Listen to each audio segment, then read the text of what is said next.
Welcome back in our show. And Dr. Saab. ਸਭ ਤੋਂ ਪਹਿਲਾਂ ਤਾਂ ਵੀਰ ਰਵਿੰਦਰ ਸਿੰਘ ਜੀ ਦਾ ਬਹੁਤ-ਬਹੁਤ ਧੰਨਵਾਦ ਕਿ ਉਹਨਾਂ ਨੇ ਆਕਲੈਂਡ ਨਿਊਜ਼ੀਲੈਂਡ ਤੋਂ ਸਾਨੂੰ ਲਿਖਿਆ ਜੀ। ਬੜੀ ਖੁਸ਼ੀ ਦੀ ਗੱਲ ਹੈ ਕਿ ਵੀਰ ਰਵਿੰਦਰ ਸਿੰਘ radiokhalistan.com ਜੀ ਦੇ ਉੱਤੇ ਆਪਣਾ ਪ੍ਰੋਗਰਾਮ ਜਿਹੜਾ ਕਿ ਪੰਥ ਨੂੰ ਸਮਰਪਿਤ ਹੈ ਉਹ ਉਹਨਾਂ ਨੇ ਸ਼ੁਰੂ ਕੀਤਾ ਜੀ।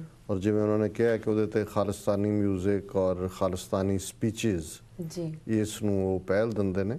ਜੀ ਮੈਂ ਸਮਝਦਾ ਵੀ ਇਹ ਵੀਰ ਬਹੁਤ ਕ੍ਰੀਏਟਿਵ ਹੋਏਗਾ ਜੀ ਕਿਉਂਕਿ ਜਿਵੇਂ ਉਹਨਾਂ ਦਾ ਇਹ ਡ੍ਰੀਮ ਵੀ ਹੈ ਕਿ ਇੱਕ ਮੋਬਾਈਲ ਜਿਹੜਾ ਐਪ ਕ੍ਰੀਏਟ ਕਰਨਾ ਐਂਡਰੋਇਡ ਦੇ ਉੱਤੇ ਔਰ ਦੂਸਰੇ ਆਈਫੋਨਸ ਦੇ ਉੱਤੇ ਜੀ ਕਿਉਂਕਿ ਅੱਜ ਦੀ ਜਨਰੇਸ਼ਨ ਜਿਹੜੀ ਹੈ ਉਹ ਮੋਬਾਈਲ ਆਈਫੋਨ ਜਨਰੇਸ਼ਨ ਹੈ। ਅਸਲ 'ਚ ਮੈਂ ਵੀਕਐਂਡ ਵਾਸ਼ਿੰਗਟਨ ਡੀਸੀ ਸੀ ਜੀ ਤੇ ਸੈਟਰਡੇ ਇੱਕ TV channel passion for truth ਹੈ ਉਹਨਾਂ ਨੇ ਇੱਕ ਪੈਨਲ ਡਿਸਕਸ਼ਨ ਸੱਦੀ ਹੋਈ ਸੀ ਜੀ। ਉਹਦੇ 'ਚ ਉਹਨਾਂ ਨੇ ਮੈਨੂੰ ਵੀ ਔਰ ਕੁਝ ਕੁਆਇਟ ਸੀਨੀਅਰ ਅਮਰੀਕਨ ਜਿਹੜੇ ਨੇ ਡਿਫਰੈਂਟ ਫੀਲਡਸ ਦੇ ਉਹਨਾਂ ਨੂੰ ਵੀ ਸੱਦਿਆ ਹੋਇਆ ਸੀ ਜੀ। ਸੋ ਉਹਦੇ 'ਚ ਇੱਕ ਡਿਸਕਸ਼ਨ ਚੱਲ ਰਹੀ ਸੀ ਬੋਸਟਨ ਬੰਬਿੰਗ ਦੇ ਉੱਤੇ ਜਿੱਥੇ ਕਿ ਦੋ ਚੈਚਨੀਅਨ ਭਰਾਵਾਂ ਨੇ ਇਹ ਕਰਤੂਤ ਕੀਤੀ। ਇੱਕ ਜਿਹੜਾ ਹੈ ਉਹ ਮਾਰਿਆ ਗਿਆ ਔਰ ਦੂਸਰਾ ਜਿਹੜਾ ਹੈ ਉਹ ਟ੍ਰਾਇਲ ਤੇ ਹੈ ਜੀ।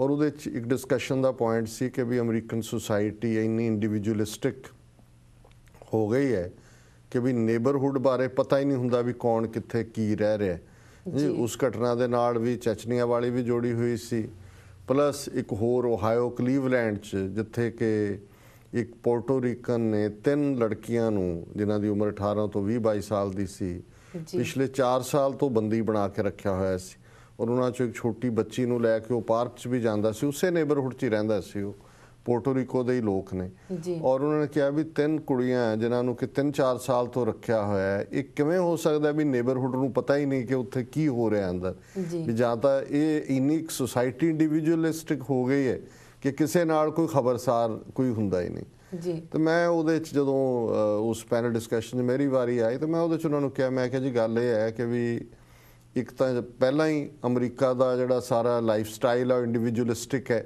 ਇਹ ਕੋਈ ਮਹੱਲਾ ਕਲਚਰ ਤਾਂ ਹੈ ਨਹੀਂ ਇਹ ਤਾਂ ਇਹੀ ਹੈ ਕਿ ਮੈਂ ਜੀ ਤੇ ਦੂਸਰਾ ਮੈਂ ਕਿਹਾ ਜੀ ਜਿਹੜੀ ਰਹਿੰਦੀ ਸਹਿੰਦੀ ਕਸਰ ਸੀ ਇਹ ਆਈਫੋਨ ਤੇ ਆਈਪੈਡ ਔਰ ਇਹਨਾਂ ਨੇ ਕਰ ਦਿੱਤਾ ਹੈ ਪੂਰਾ। ਮੈਂ ਕਿਹਾ ਜੀ ਮੈਂ ਟਰੈਵਲ ਕਰਦਾ ਬਹੁਤ ਟ੍ਰੇਨ 'ਚ ਵੀ ਜਹਾਜ਼ 'ਚ ਵੀ ਇੱਕ ਜ਼ਮਾਨਾ ਹੁੰਦਾ ਸੀ ਅੱਜ ਤੋਂ 15-20 ਸਾਲ ਪਹਿਲਾਂ ਕਿ ਤੁਸੀਂ ਨਾਲ ਵਾਲੇ ਪੈਸੇਂਜਰ ਦੇ ਨਾਲ ਡਿਸਕਸ ਕਰਦੇ ਹੋ ਤੁਸੀਂ ਵੀ ਅਖਬਾਰ ਫੜੀ ਹੈ ਨਿਊਯਾਰਕ ਟਾਈਮਜ਼ ਹੈ ਉਹਦੇ ਕੋਲ ਵਾਸ਼ਿੰਗਟਨ ਪੋਸਟ ਹੈ ਜੀ। ਹੁਣ ਮੈਂ ਕਿਹਾ ਜੀ ਉਹ ਤਾਂ ਗੱਲਬਾਤ ਹਾਏ ਬਹਿਣ ਲੱਗਿਆਂ ਭਾਵੇਂ ਹੋ ਜਾਏ ਉਸ ਤੋਂ ਬਾਅਦ ਉਹ ਹਰ ਕੋ ਆਪੋ ਆਪਣੇ ਨੂੰ ਚੰਬੜਿਆ ਹੁੰਦਾ। ਮੈਂ ਕਿਹਾ ਹਾਲ ਤਾਂ ਹੁਣ ਇਹ ਹੋ ਗਿਆ ਵੀ ਜੇ ਫੈਲੋ ਪੈਸੇਂਜਰ ਨੂੰ ਕਿਸੇ ਨੇ ਇਹ ਨਹੀਂ ਪੁੱਛਣਾ ਹੈ ਕਿ ਵੀ ਬਾਥਰੂਮ ਕਿੱਥੇ ਹੈ ਟ੍ਰੇਨ ਦੇ ਵਿੱਚ ਜਾਂ ਦੂਜਾ ਮੈਂ ਕਿਹਾ ਜੇ ਉਹ ਫੇਸਬੁੱਕ ਤੇ ਉਹਨੂੰ ਫੇਸਬੁੱਕ ਤੇ ਪੁੱਛੇਗਾ ਕਿ ਵੀ ਕਿੱਥੇ ਆ ਉਹ ਵੀ ਉਹਨੂੰ ਜਵਾਬ ਦੇਗਾ ਵੀ ਉੱਥੇ ਤੇ ਉਹ ਇੱਕ genocide watch the head of the department ਆ ਉਹ ਕਹਿਣ ਲੱਗੇ ਜੀ ਹੁਣ ਤਾਂ ਉਹ ਵੀ ਨਹੀਂ ਪੁੱਛਣ ਦੀ ਲੋੜ ਗੂਗਲ ਨੇ ਹੀ ਮੈਪ ਦੱਸ ਦੇਣਾ ਕਿ ਵੀ ਇੱਥੇ ਬੈਠੇ ਆ ਤੇ ਕੈਬਿਨ ਦਾ ਬਾਥਰੂਮ ਕਿੱਥੇ। ਸੋ ਇਹ ਜਦੋਂ ਇਹ ਕਲਚਰ ਆ ਜਾਏ ਬੇਸ਼ੱਕ ਸਾਨੂੰ ਬੁਰਾ ਲੱਗਦਾ ਸਾਡੀ ਜਨਰੇਸ਼ਨ ਜਿਹੜੀ ਐ ਅਸੀਂ ਜਦੋਂ ਤੱਕ ਸਾਹਮਣੇ ਗੱਲਬਾਤ ਨਾ ਕਰੀਏ ਉਦੋਂ ਲੱਗਦਾ ਨਹੀਂ ਕਿ ਵੀ ਕੋਈ ਤੁਸੀਂ ਕਿਸੇ ਨਾਲ ਕਮਿਊਨੀਕੇਟ ਕੀਤਾ ਪਰ ਜਿਵੇਂ ਇਸ ਵੀਰ ਦਾ ਅਟੈਂਪਟ ਹੈ ਹੁਣ ਜਿਹੜੀ ਸੁਸਾਇਟੀ ਦੇ ਵਿੱਚ ਚੇਂਜ ਹੈ ਪ੍ਰੈਕਟੀਕਲ ਤਬਦੀਲੀ ਹੋ ਰਹੀ ਹੈ ਉਹਨੂੰ ਤੁਸੀਂ ਰੋਕ ਨਹੀਂ ਸਕਦੇ ਤੇ ਜੇ ਤੁਸੀਂ ਆਪਣੀ ਗੱਲ ਕਰਨੀ ਹੈ ਤਾਂ ਉਸ ਚੇਂਜ ਦੇ ਨਾਲ ਤੁਹਾਨੂੰ ਅਪ ਟੂ ਡੇਟ ਹੋਣਾ ਪਏਗਾ ਆਪਣਾ ਮੈਸੇਜ ਦੇਣ ਲਈ। ਸੋ ਮੈਂ ਸਮਝਦਾ ਹਾਂ ਵੀ ਜੇ ਇਹ ਐਪਲੀਕੇਸ਼ਨ ਇਹ ਵੀਰ ਬਣਾਉਂਦੇ ਨੇ ਤੇ ਇਹ ਵਾਕਈ ਬੜੀ ਯੂਜ਼ਫੁਲ ਗੱਲ ਹੋਏਗੀ। ਜਿਹੜਾ ਉਹਨਾਂ ਨੇ ਫਾਈਨਲ ਸਵਾਲ ਕੀਤਾ ਹੈ ਕਿ ਕੀ ਖਾਲਿਸਤਾਨੀ ਹੋਣਾ ਲੁਕਾਇਆ ਜਾਏ ਜਾਂ ਜਿਹਨੂੰ ਅਸੀਂ ਕਹਿੰਦੇ ਆ ਵੀ ਹਿੱਕ ਤੇ ਹੱਥ ਮਾਰ ਕੇ ਕਹਿਆ ਕਿ ਭਾਈ ਅਸੀਂ ਹੈਗੇ ਆ ਖਾਲਿਸਤਾਨੀ ਕਰ ਲਓ ਜੋ ਤੁਸੀਂ ਕਰਨਾ ਜੀ। ਸੋ ਮੈਂ ਸਮਝਦਾ ਵੀ ਦੇਖੋ ਇਹਦੇ 'ਚ ਕੋਈ ਸ਼ੱਕ ਨਹੀਂ ਹੈ ਕਿ Indian embassies consulate high commission ਹਰਾਸ ਕਰਦੇ ਨੇ ਔਰ ਖਾਸ ਤੌਰ ਤੇ ਜਿਹੜੇ ਉਹਨਾਂ ਨੂੰ ਲੱਗਦਾ ਹੈ ਵੀ ਜਿਨ੍ਹਾਂ ਦੇ ਕੋਲ ਪੋਟੈਂਸ਼ੀਅਲ ਹੈ ਪ੍ਰੇਰਨਾ ਦੇ ਸਕਦੇ ਨੇ ਜਾਂ ਖਾਸ ਤੌਰ ਤੇ ਜਿਹੜੇ ਪ੍ਰੋਟੈਸਟ ਵਗੈਰਾ ਦੇ ਵਿੱਚ ਸ਼ਾਮਲ ਹੁੰਦੇ ਨੇ ਉਹਨਾਂ ਦੀਆਂ ਫੋਟੋਆਂ ਲੈ ਲੈਂਦੇ ਨੇ ਉਹਨਾਂ ਨੂੰ ਬਾਅਦ ਦੇ ਵਿੱਚ ਕਈ ਵਾਰੀ ਇਹ ਵੀ ਨਹੀਂ ਹੁੰਦਾ ਕਿ ਕੋਈ ਪਿੱਛੋਂ ਆਈ ਹੁੰਦੀ ਹੈ ਹਦਾਇਤ ਉਹ ਉੱਥੇ ਹੀ ਬਲੈਕਮੇਲ ਕਰਕੇ ਪੈਸੇ ਖਾਣ ਨੂੰ ਉਹੀ ਵਿੱਚ ਦਲਾਲ ਵੀ ਛੱਡੇ ਹੁੰਦੇ ਨੇ ਐਮਬੈਸੀਆਂ ਕੌਂਸੂਲੇਟਾਂ ਨੇ ਉਹਨਾਂ ਰਾਹੀਂ ਤੁਸੀਂ ਜਾਓ ਪਾਸਪੋਰਟ ਵੀ ਮਿਲ ਜਾਂਦਾ ਵੀਜ਼ਾ ਵੀ ਮਿਲ ਜਾਂਦਾ ਘਰੇ ਵੀ ਪਹੁੰਚਾ ਦਿੰਦੇ ਨੇ ਰਲੇ ਵੀ ਸਾਰੇ ਹੁੰਦੇ ਨੇ ਸਾਰੇ ਜਿੰਨੇ ਫੋਰਨ ਆਫਿਸ ਦੇ ਇਹਨਾਂ ਦੇ ਬੰਦੇ ਜਿੰਨੇ ਇਹਨਾਂ ਦੇ ਕੌਂਸੂਲੇਟ ਨੇ ਅਮਰੀਕਾ 'ਚ ਵਾਸ਼ਿੰਗਟਨ ਹੈ ਸ਼ਿਕਾਗੋ ਹੈ ਹਿਊਸਟਨ ਹੈ ਸੈਨ ਫਰਾਂਸਿਸਕੋ ਹੈ ਇਹ ਸਾਰੀਆਂ ਥਾਵਾਂ ਦੇ ਉੱਤੇ ਹੀ ਦਲਾਲ ਨੇ ਤੁਸੀਂ ਕਿਸੇ ਵੀ ਸ਼ਹਿਰ ਤੋਂ ਪਤਾ ਕਰ ਲਓ ਜੇ ਕੋਈ ਥੋੜਾ ਜਿਹਾ ਔਖਾ ਕੰਮ ਹੈ ਤੇ ਪੈਸਿਆਂ ਦਾ ਭਾਅ ਵੱਧ ਜਾਂਦਾ, ਪਰ ਇਹ ਨਹੀਂ ਹੈ ਵੀ ਵੀਜ਼ਾ ਮਿਲੇ ਨਾ ਜਾਂ ਪਾਸਪੋਰਟ ਮਿਲੇ ਨਾ, ਇਹ ਤਾਂ ਸਭ ਕੁਝ ਵਿਕਾਊ ਹੈ ਇੱਥੇ ਸਣੇ ਇਹਨਾਂ ਦੇ ਜਿਹੜੇ ਹਾਈ ਕਮਿਸ਼ਨਰ 'ਚ ਬੈਠੇ ਲੋਕ ਨੇ। ਹੁਣ ਸਵਾਲ ਇਹ ਹੈ ਕਿ ਵੀ ਇਹਦੇ 'ਚ ਕੋਈ ਸ਼ੱਕ ਨਹੀਂ ਹੈ ਕਿ ਆਪਣੀ ਗੱਲ ਕਦੋਂ ਕੁ ਤੱਕ ਅਸੀਂ ਜਿਹੜਾ ਹੈ ਉਹ ਜਿਹਨੂੰ ਜਿਵੇਂ ਸੰਤ ਪਿੰਡਰਾਣੇ ਕਹਿੰਦੇ ਸੀ ਕਿ ਭਾਈ ਕੁੰਡ ਕੱਢ ਕੇ ਗੱਲ ਕਰਨ ਦੀ ਲੋੜ ਨਹੀਂ ਹੈ, ਕੁੰਡ ਚੱਕ ਕੇ ਕਰੋ। ਹੁਣ 29 ਸਾਲ ਹੋ ਗਏ, ਇਨਜਸਟਿਸ ਇਨਸਾਫ ਵੀ ਬਥੇਰਾ ਕਰ ਲਿਆ ਹੈ। ਹੁਣ ਤਾਂ ਮੇਰਾ ਖਿਆਲ ਹੈ ਵੀ ਮੈਂ ਸਹਿਮਤ ਹਾਂ ਵੀਰ ਦੇ ਇਸ ਆਰਗੂਮੈਂਟ ਨਾਲ, ਹਾਲਾਂਕਿ ਮੈਂ ਇਸ ਆਰਗੂਮੈਂਟ ਨਾਲ ਸਹਿਮਤ ਨਹੀਂ ਵੀ ਮਿਲੀਅਨਸ ਨੇ ਕਹਿ ਦੇਣਾ ਵੀ ਅਸੀਂ ਨਹੀਂ ਮੰਨਦੇ, ਉਹ ਤਾਂ ਕਦੇ ਵੀ ਨਹੀਂ ਹੁੰਦਾ। ਲੋਕ ਮੈਜੋਰਿਟੀ ਜਿਹੜੇ ਨੇ ਉਹ ਪਿੱਛੇ ਰਹਿ ਕੇ ਹਮਦਰਦੀ ਰੱਖਣ ਜਾਂ ਹਮਾਇਤ ਦੇਣ, ਪਰ ਨਿੱਧਰੇ ਆ ਕੇ ਉਹ ਗੱਲ ਕਰਕੇ ਕਨਸੀਕੁਐਂਸਿਸ ਨੂੰ ਫੇਸ ਕਰਨ ਨੂੰ ਤਿਆਰ ਨਹੀਂ ਹੁੰਦੇ। ਪਰ ਮੈਂ ਸਮਝਦਾ ਵੀ ਜਿਹੜੇ ਜਿਵੇਂ ਇਸ ਵੀਰ ਦੀ ਕਨਵਿਕਸ਼ਨ ਹੈ ਉਹ ਇਸ ਗੱਲ ਲਈ ਵੀ ਤਿਆਰ ਹੋਣਾ ਚਾਹੀਦਾ ਵੀ ਜੇ ਨਹੀਂ ਜਾਣਦਾ ਹੁੰਦਾ ਨਾ ਸਹੀ, ਤੁਸੀਂ ਆਪਣੀ ਗੱਲ ਤਾਂ ਕਰੋ। ਔਰ ਬਾਕੀ ਜਿਹੜਾ ਇਹ ਕਹਿਣਾ ਹੁੰਦਾ ਹੈ, ਜਿਵੇਂ ਇੱਥੇ ਕਈ ਵਾਰੀ ਇਹ ਆਰਗੂਮੈਂਟ ਸਾਡੇ ਵਿਰੋਧੀ ਦਿੰਦੇ ਨੇ ਕਿ ਜੀ ਇੱਥੇ ਖਾਲਿਸਤਾਨ ਕਰਨ ਦਾ ਕੀ ਫਾਇਦਾ ਹੈ, ਉੱਥੇ ਜਾ ਕੇ ਮਰੋ ਜਾਂ ਉੱਥੇ ਜਾ ਕੇ ਕਰੋ, ਇਹ ਵੀ ਗੱਲ ਠੀਕ ਨਹੀਂ ਹੈ। ਕਿਉਂਕਿ ਅਲਟੀਮੇਟਲੀ ਜਿਵੇਂ ਜੇ ਵੀਰ ਇਹੀ ਮਿੱਥ ਲੈਂਦੇ ਨੇ, ਔਰ ਇਹ ਗੱਲ ਉਹਨਾਂ ਨੇ ਬਿਲਕੁਲ ਠੀਕ ਕੰਕਲੂਡ ਕਰਕੇ ਕੰਮ ਸ਼ੁਰੂ ਕੀਤਾ ਹੈ ਕਿ ਮੀਡੀਆ ਕੀ ਹੈ ਜੀ, ਔਰ ਇਹੀ ਜੇ ਮੀਡੀਆ ਰਾਹੀਂ ਅਵੇਅਰਨੈਸ ਕੈਂਪੇਨ ਅਸੀਂ ਜਾਰੀ ਕਰਦੇ ਹਾਂ ਸਾਰੇ ਪਾਸੇ, ਲੋਕਾਂ ਤੱਕ ਸੁਨੇਹਾ ਪਹੁੰਚਦਾ ਹੈ। ਬਾਕੀ ਸਟਰਗਲ ਵਾਲੇ ਤਾਂ ਉੱਥੇ ਕਿਹੜੇ ਘੱਟ ਨੇ, ਉਹਨਾਂ ਨੇ ਖਲੋ ਹੀ ਜਾਣਾ। ਸੋ ਮੈਂ ਸਮਝਦਾ ਹਾਂ ਵੀ ਇਹ ਵੀਰ ਠੀਕ ਲਾਈਨ ਤੇ ਨੇ, ਔਰ ਮੈਂ ਇਹਨਾਂ ਨੂੰ ਮੁਬਾਰਕਬਾਦ ਦਿੰਦਾ ਕਿ ਉਹ ਪੂਰੀ ਦ੍ਰਿੜਤਾ ਦੇ ਨਾਲ ਔਰ ਪੂਰਾ ਆਪਣਾ ਨਿਸ਼ਾਨਾ ਕਲੀਅਰ ਕਰਕੇ ਖਾਲਿਸਤਾਨ ਦੇ ਮੁੱਦੇ ਤੇ ਉਹਨਾਂ ਨੇ ਕੰਮ ਸ਼ੁਰੂ ਕੀਤਾ ਹੈ। ਔਰ ਮੈਂ ਆਪਣੇ ਦਰਸ਼ਕਾਂ ਨੂੰ ਬੇਨਤੀ ਵੀ ਕਰਾਂਗਾ ਕਿ ਵੀ www.radiokhalistan.com ਦੇ ਉੱਤੇ ਜਾ ਕੇ ਇਸ ਨੂੰ ਜ਼ਰੂਰ ਸੁਣਨ। ਜੀ ਡਾਕਟਰ ਸਾਹਿਬ, ਇਹ ਮੈਸੇਜ ਯੂਬਾ ਸਿਟੀ ਕੈਲੀਫੋਰਨੀਆ ਤੋਂ ਸਰਦਾਰ ਗੁਰਵਿੰਦਰ ਸਿੰਘ ਜੰਡੂ ਸਿੰਘਾਂ ਜੀ ਦਾ ਹੈ। ਇਹਨਾਂ ਨੂੰ ਪ੍ਰੋਗਰਾਮ ਸੱਚੋ ਸੱਚ ਦਿਲ ਦੀਆਂ ਗਹਿਰਾਈਆਂ ਤੋਂ ਬਹੁਤ ਚੰਗਾ ਲੱਗਦਾ ਹੈ ਅਤੇ ਇਹ ਤੁਹਾਨੂੰ ਬਹੁਤ-ਬਹੁਤ ਵਧਾਈ ਦਿੰਦੇ ਹਨ। ਇਹਨਾਂ ਦਾ ਸਵਾਲ ਹੈ, ਕੱਲ ਦੇ ਖਾਲਿਸਤਾਨੀ ਅੱਜ ਦੇ ਬਾਦਲ ਦਲੀਏ ਬਣੇ ਹੋਏ ਹਨ, ਆਉਣ ਵਾਲੇ ਕੱਲ ਇਹ ਕੀ ਹੋਣਗੇ? ਇਹਨਾਂ ਨੂੰ ਹਰ ਹਾਲਤ 'ਚ ਬੇਨਕਾਬ ਕਰਨਾ ਚਾਹੀਦਾ ਹੈ। ਹਾਂਜੀ ਡਾਕਟਰ ਸਾਹਿਬ। ਵੀਰ ਗੁਰਵਿੰਦਰ ਸਿੰਘ ਜੀ ਦਾ ਧੰਨਵਾਦ, ਯੂਬਾ ਸਿਟੀ ਤੋਂ ਉਹਨਾਂ ਨੇ ਲਿਖਿਆ ਜੀ। ਅਸੀਂ ਅਕਸਰ ਇਹਨਾਂ ਦੀ ਜਿਹੜੇ ਕੱਲ ਦੇ ਖਾਲਿਸਤਾਨੀ ਅੱਜ ਦੇ ਬਾਦਲ ਦਲੀਏ ਨੇ ਜਾਂ ਅੱਜ ਦੇ ਕਾਂਗਰਸੀ ਨੇ, ਇਹਨਾਂ ਦੀ ਖਬਰ ਤਾਂ ਲੈਂਦੇ ਰਹਿੰਦੇ ਜੀ। ਔਰ ਅਸੀਂ ਸਮਝਦੇ ਹਾਂ ਕਿ ਮੈਂ ਆਪਣੇ ਉਸ ਵਿਰੋਧੀ ਦਾ ਸਤਿਕਾਰ ਕਰਾਂਗਾ ਜਿਹੜਾ ਭਾਵੇਂ ਕਾਮਰੇਡ ਹੋਏ, ਪਰ ਉਹਦਾ ਵਿਸ਼ਵਾਸ ਇਸ ਗੱਲ ਤੇ ਹੈ ਪਹਿਲੇ ਦਿਨ ਤੋਂ ਕਿ ਜੀ ਮੈਂ ਕਾਮਰੇਡ ਹੈ, ਉਹਨੇ ਆਪਣੀ ਲਾਈਨ ਨਹੀਂ ਛੱਡੀ ਹੈ। ਭਾਵੇਂ ਸਾਡੇ ਨਾਲ ਉਹ ਸਹਿਮਤ ਨਾ ਹੋਏ, ਵਿਰੋਧ ਕਰੇ, ਕਿਸੇ ਹੱਦ ਤੱਕ ਜਾਏ, ਕਿ ਜਿੱਥੇ ਬੰਦਾ ਖੜਾ ਹੈ ਜੇ ਉਹਨੂੰ ਲੱਗਦਾ ਕਿ ਉਹਦੀ ਉਹ ਵਿਚਾਰਧਾਰਾ ਹੈ ਕਿ ਕੋਈ ਵੀ ਵਿਚਾਰ ਰੱਖਣੇ ਤਾਂ ਕੋਈ ਗੁਨਾਹ ਨਹੀਂ ਹੈ ਜੀ। ਪਰ ਇਹ ਜਿਹੜੇ ਗਿਰਗਟ ਨੇ, ਇਹ ਜਿਹੜੇ ਟਰਨ ਕੋਟ ਨੇ ਕਿ ਵੀ ਜਿੱਦਾਂ ਦੀ ਹਵਾ ਚੱਲੀ, ਜੇ ਕੇਸਰੀ ਵਾਲਿਆਂ ਦੀ ਚੱਲੀ ਤੇ ਕੇਸਰੀ ਬੰਨ ਕੇ ਆ ਗਏ, ਨੀਲੀਆਂ ਵਾਲੇ ਆ ਗਏ ਤੇ ਨੀਲੀਆਂ ਵਾਲਿਆਂ ਨਾਲ ਤੁਰ ਗਏ, ਅਕਾਲੀਆਂ ਨਾਲ। ਕੱਲ ਨੂੰ ਲੱਗਾ ਵੀ ਇਹ ਨਹੀਂ ਹੁਣ ਕਾਂਗਰਸ ਦੀ ਸਰਕਾਰ, ਫਿਰ ਚਿੱਟੀਆਂ ਬੰਨ ਕੇ ਆ ਗਏ ਜੀ। ਫੋਟੋਆਂ ਕਦੇ ਉਧਰ ਵੀ ਲਵਾ ਲਈਆਂ, ਜਾ ਕੇ ਉਧਰ ਵੀ ਲਵਾ ਲਈਆਂ। ਸੋ ਇਹ ਕਿਸੇ ਦੇ ਨਾਲ ਵੀ ਨਹੀਂ ਹੈਗੇ। ਇਹ ਕੱਲ ਦੇ ਖਾਲਿਸਤਾਨੀ ਵੀ ਨਹੀਂ ਸੀ, ਇਹਨਾਂ ਦੀ ਕੋਈ ਕਨਵਿਕਸ਼ਨ ਨਹੀਂ ਸੀ ਖਾਲਿਸਤਾਨ ਦੀ, ਪਰ ਇਹਨਾਂ ਨੂੰ ਲੱਗਦਾ ਸੀ ਕਿ ਹਵਾ ਚੱਲੀ ਹੈ ਔਰ ਉਸ ਹਵਾ ਦੇ ਵਿੱਚ ਚਲੋ ਦਾ ਲੱਗਦਾ ਲਾ ਲਓ, ਕੀ ਪਤਾ ਬਣ ਜਾਏ ਖਾਲਿਸਤਾਨ, ਤੇ ਉੱਥੇ ਜਾ ਕੇ ਅਸੀਂ ਫਿਰ ਮੌਜਾਂ ਲੁੱਟਾਂਗੇ ਜਾਂ ਲੁੱਟਾਂਗੇ ਲੋਕ ਸਰਕਾਰ ਦੇ ਵਿੱਚ ਵੜ ਕੇ ਜੀ। ਹੁਣ ਉਹਨਾਂ ਨੂੰ ਲੱਗਦਾ ਵੀ ਇਹ ਕੰਮ ਤਾਂ ਗਿਆ, ਇਹ ਖਾਲਿਸਤਾਨ ਵਾਲੀ ਗੱਲ ਲੱਗਦੀ ਨਹੀਂ। ਆ ਹੁਣ ਬਾਦਲ ਦਲੀਏ ਨੇ ਇਹਨਾਂ ਨਾਲ ਜਾ ਕੇ ਉੱਥੇ ਸੁਖਬੀਰ ਬਾਦਲ ਨਾਲ ਫੋਟੋ ਲਵਾ ਕੇ ਮੁੜ ਕੇ ਘਰ ਦੇ ਡਰਾਇੰਗ ਰੂਮ 'ਚ, ਹਾਲਾਂ ਦਿੰਦੇ ਉਹ ਵੀ ਕੁਝ ਨਹੀਂ ਹੈ। ਇਹ ਇੱਥੋਂ ਦੇ ਇੱਕ ਪ੍ਰੋਮੀਨੈਂਟ ਬਾਦਲ ਅਕਾਲੀ ਦਲ ਦੇ ਬੰਦੇ ਨੇ ਪਿਛਲੇ ਦਿਨਾਂ 'ਚ ਕਿਹਾ, ਕਹਿੰਦੇ ਜੀ ਉੱਥੇ ਸਾਨੂੰ ਪੁੱਛਦਾ ਕੌਣ ਹੈ, ਪੈਸੇ ਉਹਨਾਂ ਨੇ ਸਾਡੇ ਕੀ ਕਰਨੇ, ਉਹਨੂੰ ਕਮੀ ਹੈ ਪੈਸਿਆਂ ਦੀ, ਲੁੱਟ ਲਿਆ ਪੰਜਾਬ ਸਾਰਾ ਉਹਨਾਂ ਦੇ ਕੋਲ। ਕਹਿੰਦੇ ਅਸੀਂ ਆਪ ਹੀ ਕੋਲੋਂ ਦੇਈਦਾ ਉਹਨਾਂ ਨੂੰ ਵੀ, ਉੱਥੇ ਜਾ ਕੇ ਆਪ ਹੀ ਫੋਟੋ ਲਵਾਈਦਾ, ਆਪ ਹੀ ਲਵਾਈਦਾ, ਫਿਰ ਅਖਬਾਰਾਂ 'ਚ ਵੀ ਲਵਾਉਣ ਨੂੰ ਦਿੰਦੇ ਨੇ ਪੈਸੇ ਕਿ ਜੀ ਫੋਟੋ ਲੱਗ ਜਾਏ।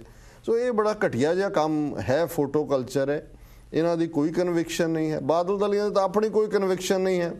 ਉਹਨਾਂ ਨੇ ਆਪਣੇ ਟੱਬਰ ਦਾ ਰਾਜ ਚਲਾਇਆ ਹੋਇਆ, ਅਮਰੀਕਾ ਵਾਲੇ ਬਣ ਜਾਣ, ਕੈਨੇਡਾ ਵਾਲੇ ਬਣ ਜਾਣ, ਫੋਟੋ ਲਵਾ ਲੈਣ ਨਾ, ਉਹਨਾਂ ਨੂੰ ਕੀ ਫਰਕ ਪੈਂਦਾ ਜੀ। ਔਰ ਜੇ ਕਦੇ ਉਹਨਾਂ ਨੂੰ ਲੱਗਦਾ ਸੀ ਕਿ ਇੱਥੇ ਅਸੀਂ ਜੜ੍ਹਾਂ ਲਾਉਣੀਆਂ ਨੇ, ਆ ਵਿਸਕੌਨਸਨ ਕੇਸ ਤੋਂ ਬਾਅਦ ਹੁਣ ਇੱਥੇ ਕੋਈ ਵੜਨ ਦਾ ਨਾਂ ਨਹੀਂ ਲਿਆ ਹੈ ਕਿਸੇ ਨੇ ਵੀ, ਕਿਉਂਕਿ ਬਾਦਲ ਦੇ ਖਿਲਾਫ ਹੈ, ਜਾਂ ਕੱਲ ਉਹਨਾਂ ਨੂੰ ਪਤਾ ਹੈ ਵੀ ਹਿਊਮਨ ਰਾਈਟ ਵਾਇਓਲੇਟ ਕੀਤੇ ਹੋਏ ਨੇ ਔਰ ਇੱਥੇ ਜਿਹੜੇ ਨੇ ਸਿੱਖ ਫਸਾ ਲੈਣਗੇ ਅਦਾਲਤੀ ਕੇਸਾਂ 'ਚ ਜੀ। ਸੋ ਮੈਂ ਸਮਝਦਾ ਵੀ ਇਹ ਬੇਨਕਾਬ ਹੀ ਨੇ, ਲੋਕਾਂ 'ਚ ਪਤਾ ਹੁੰਦਾ ਹੈ, ਥਾਂ ਥਾਂ ਹੈ। ਇਹਨਾਂ ਨੂੰ ਸਗੋਂ ਦਰਕਾਰੋ, ਜਦੋਂ ਵੀ ਇਹ ਜਾਂਦੇ ਨੇ ਉਹਨਾਂ ਨੂੰ ਕਹੋ ਵੀ ਲੱਖ ਲਾਨਤ ਹੈ ਤੁਹਾਡੇ, ਵੀ ਤੁਹਾਡਾ ਕੋਈ ਈਮਾਨ ਕੋਈ ਦੀਨ ਨਹੀਂ ਹੈ, ਕੱਲ ਤੱਕ ਤੁਸੀਂ ਪਿੰਡਾਂ ਵਾਲਿਆਂ ਦਾ ਨਾਂ ਲੈ ਕੇ ਉਹਨਾਂ ਦੇ ਨਾਂ ਦੇ ਉੱਤੇ ਗਲਾਂ 'ਚ ਜਿਹੜਾ ਉਹ ਹਾਰ ਪਵਾਉਂਦੇ ਸੀ ਜੀ, ਫੋਟੋਆਂ ਲਵਾਉਂਦੇ ਸੀ, ਅੱਜ ਤੁਸੀਂ ਬਾਦਲ ਦੇ ਮਦਈ ਹੋ ਗਏ ਜੀ। ਸੋ ਬਾਕੀ ਇਸ ਕਿਸਮ ਦੀ ਫਸਲ ਰਹਿਣੀ ਹੁੰਦੀ ਹੈ ਮੌਕਾ ਪ੍ਰਸਤਾਂ ਦੀ, ਜਿੱਥੇ ਜੰਗਲ ਦੇ ਵਿੱਚ ਸ਼ੇਰ ਨੇ, ਜੀ, ਅਸਮਾਨ ਦੇ ਵਿੱਚ ਬਾਜ ਨੇ, ਉੱਥੇ ਗਿਰਗਟ ਵੀ ਨਾਲ ਹੀ ਨੇ ਜਿਨ੍ਹਾਂ ਨੇ ਆਪਣਾ ਰੰਗ ਬਦਲਣਾ ਹੀ ਹੈ। ਉਹਨਾਂ ਨੂੰ ਤੁਸੀਂ ਕੀ ਕਰ ਸਕਦੇ ਹੋ, ਇਹ ਨਸਲ ਨਾਲ ਹੀ ਰਹਿਣੀ ਹੈ। ਜੀ ਡਾਕਟਰ ਸਾਹਿਬ, ਇਹ ਮੈਸੇਜ ਸਿਡਨੀ ਆਸਟ੍ਰੇਲੀਆ ਤੋਂ ਬੀਬੀ ਪ੍ਰੀਤਮ ਕੌਰ ਮਠਾਰੂ ਜੀ ਦਾ ਹੈ। ਇਹਨਾਂ ਨੂੰ ਟੀਵੀ 84 ਸ਼ੁਰੂ ਹੋਣ ਦੀ ਬੜੀ ਖੁਸ਼ੀ ਹੈ। ਇਹ ਪ੍ਰੋਗਰਾਮ ਸੱਚੋ ਸੱਚ ਬੜੀ ਲਗਾਤਾਰਤਾ ਨਾਲ ਵੇਖਦੇ ਹਨ ਅਤੇ ਇਸ ਨੂੰ ਪਸੰਦ ਵੀ ਕਰਦੇ ਹਨ। ਇਹਨਾਂ ਨੂੰ ਤੁਹਾਡਾ ਮਦਰ ਡੇ ਤੇ ਦਿੱਤਾ ਸੁਨੇਹਾ ਬਹੁਤ ਪਸੰਦ ਆਇਆ।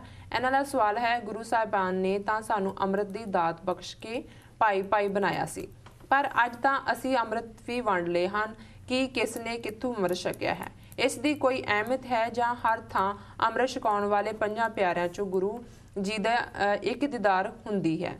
ਡਾਕਟਰ ਸਾਹਿਬ, ਭੈਣ ਜੀ ਪ੍ਰੀਤਮ ਕੌਰ ਮਠਾਰੂ ਜੀ ਦਾ ਧੰਨਵਾਦ। ਉਹਨਾਂ ਨੇ ਸਿਡਨੀ ਆਸਟ੍ਰੇਲੀਆ ਤੋਂ ਲਿਖਿਆ ਜੀ, ਔਰ ਉਹਨਾਂ ਨੇ ਬੜਾ ਅਹਿਮ ਨੁਕਤਾ ਸਾਹਮਣੇ ਲਿਆਂਦਾ। ਇਹ ਸਵਾਲ ਨਹੀਂ ਹੈ, ਮੈਂ ਸਮਝਦਾ ਵੀ ਉਹਨਾਂ ਨੇ ਇੱਕ ਬੜੀ ਗੰਭੀਰ ਗੱਲ ਵੱਲ ਇਸ਼ਾਰਾ ਕੀਤਾ ਹੈ ਜੀ, ਕਿ ਵਰਣ ਆਸ਼ਰਮ ਦੇ ਥੱਲੇ ਹਿੰਦੂਤਵਾ ਵਿਚਾਰਧਾਰਾ ਨੇ ਜ਼ਾਤ ਪਾਤ ਦਿੱਤੀ ਸੀ। ਬ੍ਰਾਹਮਣ, ਕਸ਼ਤਰੀ, ਵੈਸ਼ੂ 4 ਵਰਣ ਬਣਾਏ ਸੀ ਜੀ। ਉਹ ਕੋਈ ਕਿਸੇ ਦੇ ਪਰਛਾਵੇਂ ਤੋਂ ਪਿੱਟ ਜਾਂਦਾ ਸੀ, ਕੋਈ ਪਾਣੀ ਨਹੀਂ ਸੀ ਪੀ ਸਕਦਾ, ਉਹਦੇ ਹੱਥ ਦਾ ਛੋਇਆ, ਨਹਾਉਣਾ ਤਾਂ ਦੂਰ ਦੀ ਗੱਲ ਜੀ ਕਿ ਉਸ ਕਲੈਕਟਿਵਲੀ ਕੋਈ ਨਹਾ ਸਕਦਾ। ਗੁਰੂ ਸਾਹਿਬ ਨੇ ਉਹ ਸਾਰੇ ਹੀ ਬੈਰੀਅਰ ਤੋੜੇ ਜੀ। ਸੰਗਤ ਦਿੱਤੀ ਕਿ ਭਾਈ ਇਕੱਠੇ ਬੈਠ ਕੇ ਰੱਬ ਦਾ ਨਾਮ ਜਪੋ, ਪੰਗਤ ਦਿੱਤੀ ਇਕੱਠੇ ਬੈਠ ਕੇ ਲੰਗਰ ਛਕੋ ਜੀ, ਸਰੋਵਰ ਬਣਾਏ ਕਿ ਇਕੱਠੇ ਨਾਤੇ ਜਾ ਸਕਦਾ ਜੀ। ਇਹ ਨਹੀਂ ਹੈ ਵੀ ਉਹ ਬ੍ਰਾਹਮਣ ਲਈ ਹੈ ਤੇ ਸ਼ੂਦਰ ਜਿਹੜਾ ਉੱਥੇ ਨਹੀਂ ਆ ਸਕਦਾ ਜੀ। ਔਰ ਇਹ 10 ਗੁਰੂ ਸਾਹਿਬਾਨ ਨੇ ਉਸ ਤਬਦੀਲੀ ਤੋਂ ਬਾਅਦ 10ਵੇਂ ਪਾਤਸ਼ਾਹ ਨੇ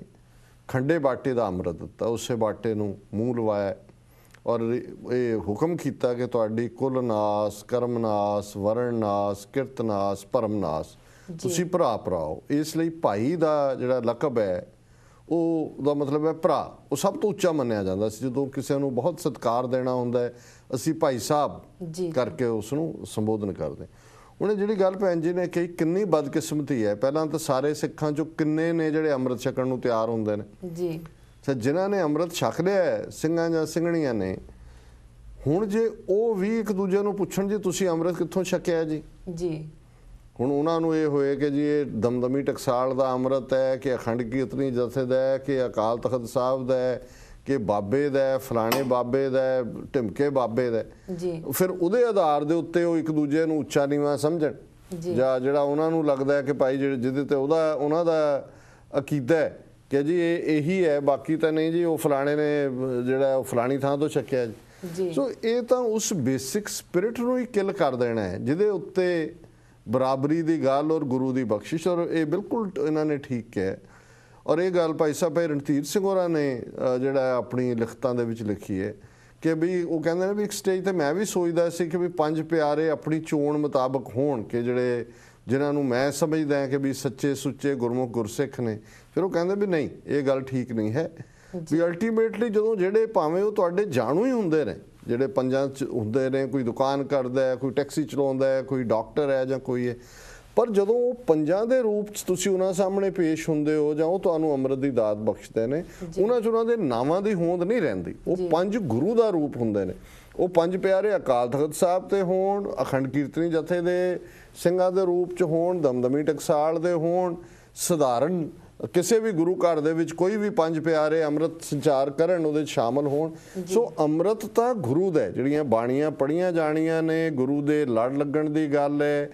5 ਘੁੱਟ ਅੰਮ੍ਰਿਤ ਦੇ ਕੇਸਾਂ ਦੇ ਵਿੱਚ ਨੈਣਾ 'ਚ ਤੁਹਾਡੇ ਮੁਖਾਰਬਿੰਦ 'ਚੋਂ। ਸੋ ਇਹ ਜਿਹੜਾ ਪਾਰਟ ਹੈ ਜਦੋਂ ਤੱਕ, ਔਰ ਫਿਰ ਜੇ ਇਹੀ ਭਿੰਨ ਭੇਦ ਹੈ ਕਿ ਜੀ ਅੰਮ੍ਰਿਤ ਕਿਹਦਾ ਛਕਿਆ ਤੇ ਕਿਹੜਾ ਚੰਗਾ ਹੈ, ਤੇ ਇਹ ਤਾਂ ਅੰਮ੍ਰਿਤ ਦੀ ਸਪਿਰਿਟ ਨੂੰ ਹੀ ਨਕਾਰ ਦੇਣਾ ਔਰ ਅੰਮ੍ਰਿਤ ਨੂੰ ਨਕਾਰਨ ਵਾਲੀ ਗੱਲ ਹੈ ਔਰ ਗੁਰੂ ਦੇ ਵੱਲ ਪਿੱਠ ਕਰਨ ਵਾਲੀ ਗੱਲ ਹੈ। ਸੋ ਮੈਂ ਧੰਨਵਾਦੀ ਹਾਂ ਭੈਣ ਜੀ ਦਾ ਕਿ ਉਹਨਾਂ ਨੇ ਇੱਕ ਬੜਾ ਅਹਿਮ ਜਿਹੜਾ ਨੁਕਤਾ ਹੈ ਉਸ ਦੇ ਉੱਤੇ ਆਪਣੇ ਵਿਚਾਰ ਦਿੱਤੇ ਨੇ। ਜੀ ਡਾਕਟਰ ਸਾਹਿਬ, ਇੱਥੇ ਲੈਣੇ ਇੱਕ ਛੋਟਾ ਜਿਹਾ ਬ੍ਰੇਕ। ਵੀਅਰਸ ਮਿਲਦੇ हैं एक छोटे वक्फे तो बाद।